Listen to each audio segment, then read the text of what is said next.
मत पूछिए कि शिक्षक कौन है, मत पूछो कि शिक्षक कौन है।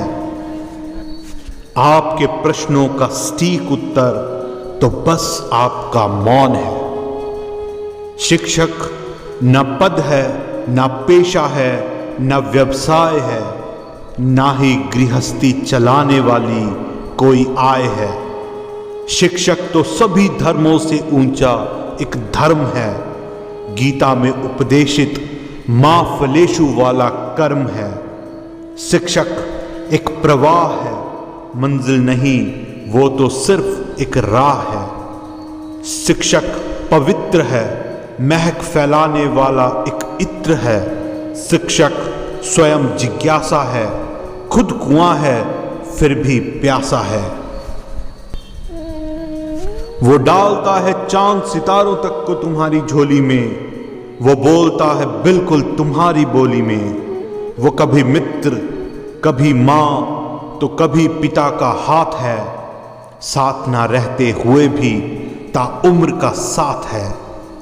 वो नायक खलनायक तो कभी विदूषक बन जाता है, तुम्हारे लिए ना जाने कितने मुखौटे लगाता है।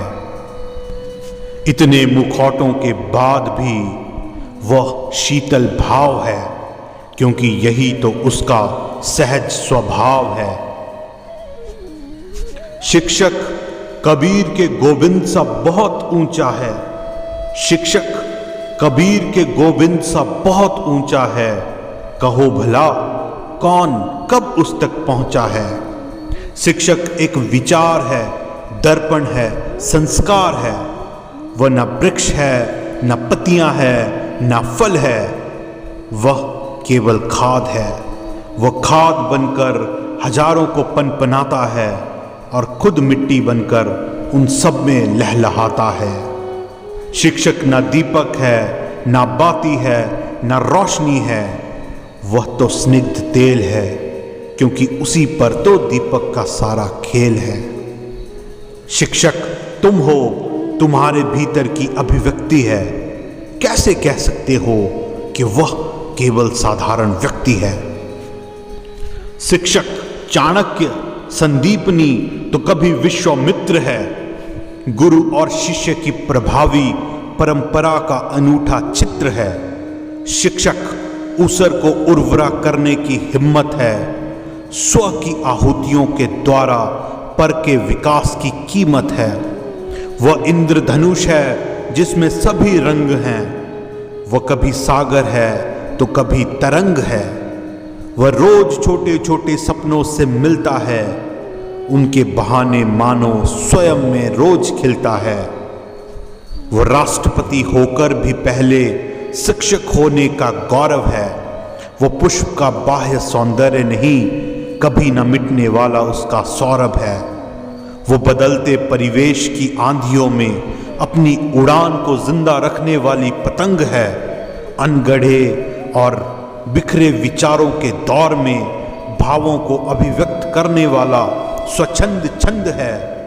हाँ, अगर ढूंढोगे तो उसमें सैकड़ों कमियां नजर आएंगी। तुम्हारे आसपास के जैसी ही कोई सूरत उसमें नजर आएगी, लेकिन यकीन मानो कि जब वह अपनी भूमिका में होता है तब जमीन का होकर भी वह आसमान सा होता है। अगर चाहते हो उसे जानना, ठीक ठीक पहचानना, तो अपने सारे पूर्वाग्रहों को मिट्टी में गाड़ दो। अपनी आस्तीन पे लगी अहम की रेत थोड़ी देर के लिए झाड़ दो।